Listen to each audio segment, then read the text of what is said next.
أكبر أشهد أن لا إله إلا الله. Россияда жума намазга кардын сууна карабастан келип окуп жаткан кыргыздардын видео ролиги тарады. Аллах баарынан ыраазы болсун. Видеого лайк басып, подписаться деген кнопканы басып, жанындагы коңгурочону баса кетиңиздер. Акыркы жаңылыктар сиздер менен.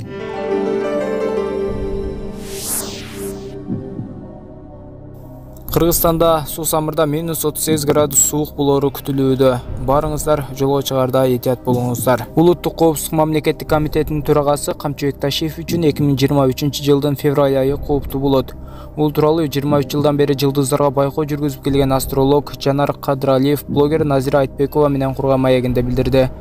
Жанар Кадыралиев астрологиялык төлгөө боюнча жалпы кыргызстандыктар үчүн жаңы 2023 жыл кандай болорун, кайсы саясатчылардын жылдызы жанары тууралуу айтты.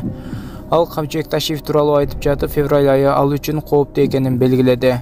Камчыбек Ташиев эртең менен саат 5:46 туулган. Анын саясий аренасында кооптуулуктар бар экенин астрология илимдеринен көрсө болот. Ал өзү жакшы адам болгону менен эмоциясын кармай албай, тилин башкара албай калат. Ал тилинен сөзүнөн этият болбосо, ден соолугу, жумушу жагынан жабыркап калышы мүмкүн. Камчыбек Ташиев үчүн февраль айы кооптуураак.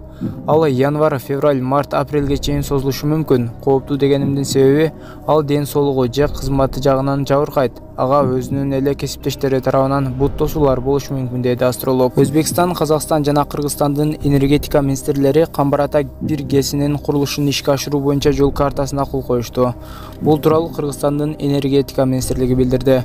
Маалыматка караганда 6 январда 3 өлкөнүн энергетика министрлеринин жолугушуусу болуп өттү. Документке энергетика министри Талайбек Ибраев, Казакстандын энергетика министри Болат Акчулаков, Өзбекстан энергетика министри Журабек Мирзамахмудов кол койду.